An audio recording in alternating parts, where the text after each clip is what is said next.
Déjà rendu au sport, on est bien sûr en compagnie de notre collaborateur Luc Boudreau. Comment ça va aujourd'hui? Ça va bien, merci François. Donc, on débute ça tout de suite avec les Oui, Saguenayens. Une belle fin de semaine. Fin de semaine parfaite, en fait, pour les Sags. oui, semaine parfaite pour les Saguenayens. 3 victoires en 3 matchs cette semaine. Donc, ils visitaient les Phoenix de Sherbrooke la semaine dernière. Victoire de 4-2. Chiffre magique de 4-2 cette semaine. Vous allez voir, les 3 victoires ont été de 4-2. On ne s'est pas compliqué la tâche du côté des Saguenayens. Donc, Nicolas Roy, un tour du chapeau, son 43e, 44e et 45e but de la saison. Et Jake Smith a marqué pour les Saguenayens dans ce match. Grosse performance du gardien, là, Xavier Potvin. Je crois que c'est une recrue là, pour les Saguenayens, le fils à Félix Potvin. Oui. 40 arrêts dans ce match. Donc, belle performance du gardien des Saguenayens. On visitait les Remparts de Québec au centre de Vidéotron jeudi dernier, encore une fois. Victoire de 4-2. Nicolas Roy, Zachary Lavigne, Jérémy Groslot et Taylor Cooper ont marqué pour les Saguenayens dans la victoire. Et le dernier match, hier, ce dimanche, une autre fois, recevait par contre le Phoenix de Sherbrooke au centre Vézina. Autre victoire de 4-2. 4-2, merci François.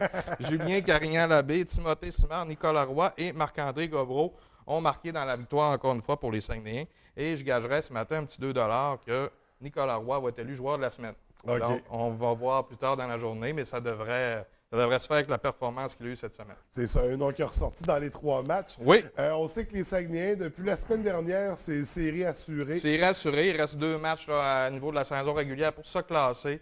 Peut-être monter au classement, Ouais. donc pour s'aider en fait là, pour les séries. Donc, vendredi, au centre Vézina, reçoit le Drakkar de Bécomo et le lendemain, visite le Drakkar au centre Henri-Léonard de Bécomo. Donc, les 2 derniers matchs de saison. Et on n'a pas encore l'horaire des séries tant que la saison n'est pas terminée. Oui, donc ça sera à surveiller de très près pour Oui. les Sags. Donc, on est déjà content qu'ils participent aux séries. Justement, on poursuit en fait sous le thème du hockey et des séries. C'est les Marquis qui ont débuté les leurs la semaine dernière. Oui, les Marquis ont débuté en force. Là, leur première série, 4-7 face au River King de Cornwall. Vendredi dernier au Palais des Sports, victoire le plus difficile, là, probablement la nervosité, 2-1. François Fortier et Samuel Groslot ont marqué pour les Marquis. Et le lendemain, on était au Centre civique de Cornwall. Victoire facile de 7-3. François, oui, très facile. François Fortier, Jérémy Vigneault-Bélanger, Peter James Corsi, Mathieu Brunel et Anthony Stewart ont marqué pour les Marquis. En fait, là, les 2 prochains matchs, encore une fois, c'est vendredi et samedi prochain. Vendredi au Palais des Sports et samedi à Cornwall au Centre civique. Donc, toujours contre la même équipe. On espère en finir en fin de semaine pour pouvoir se reposer pour la prochaine série. Oui. On poursuit en fait, on ne parle plus des élites qui ont terminé leur saison. Malheureusement, oui. Oui, à moins qu'il y ait possibilité qu'on puisse les revoir prochainement. Oui, il va y avoir des matchs de qualification. Là, on en parlait la semaine dernière pour la Coupe Dodge. Par contre, on n'a pas encore de date là, précise sur ces matchs-là. Il faut attendre que certaines séries se terminent. Donc, probablement, on va en savoir plus la semaine prochaine. On parle d'une équipe de hockey mineur, de hockey de la baie. Donc, une belle saison pour quelle équipe exactement? Oui, c'est le National Piouia. Très grosse saison pour ces jeunes là, de 11-12 ans. Ils ont été champions de la saison régulière, champions du tournoi Pee-Wee de Jonquière, champions du tournoi Atome Pee-Wee d'Alma. Ils ont été élus le meilleur gardien du Saguenay, en fait. C'est l'équipe la moins punie. Toujours bon d'en parler. C'est une équipe très disciplinée. Également, ce qu'on me disait, j'ai parlé à la gérante Véronique Harvey qui me disait que c'est une équipe où les joueurs contribuent tous les joueurs, en fait, contribuent au succès. Donc, pas seulement un trio ou une paire de défenseurs ou un gardien. C'est tout le monde qui met l'épaule à la roue dans cette équipe-là.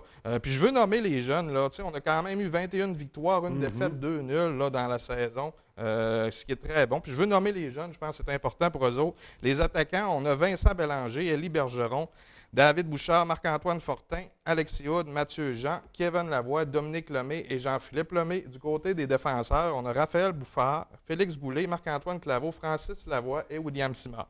Le gardien qui a remporté le titre cette année, c'est Sébastien Bruno. Et l'équipe d'entraîneurs de bénévoles qui est important aussi là, de mentionner. On a Jean-François Bergeron, Luc Boulay, Frédéric Millière, Éric Lemay et la gérante, comme je disais tantôt, c'est Véronique Harvey. Donc, félicitations à ces jeunes-là. Très beau travail.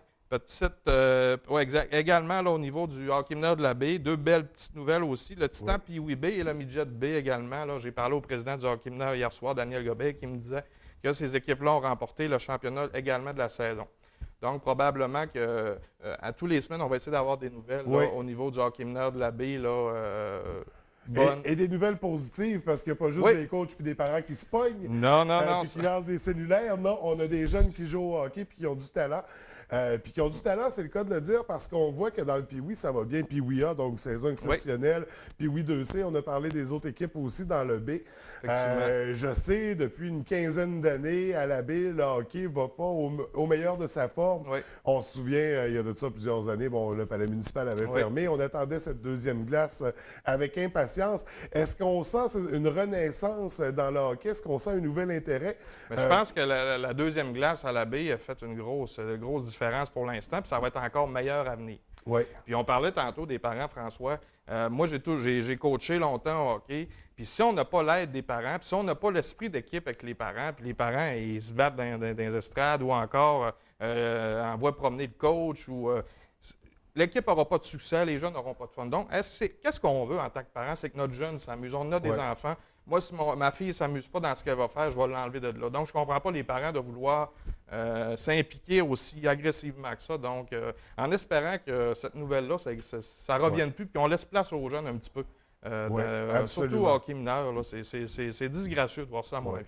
On parle, c'est ça, tu as coaché, mais tu as arbitré également, puis tu as vécu la relation parent-arbitre qui peut être parfois très, très frustrante, surtout qu'en général, les arbitres, tu étais jeune à l'époque, toi, quand tu arbitrais. J'ai commencé à 15 ans, et puis je me faisais traiter, je n'aimerais pas ça à la télé, de plusieurs mots assez blessants. J'allais chez moi, puis j'étais découragé, là, je voulais plus arbitrer.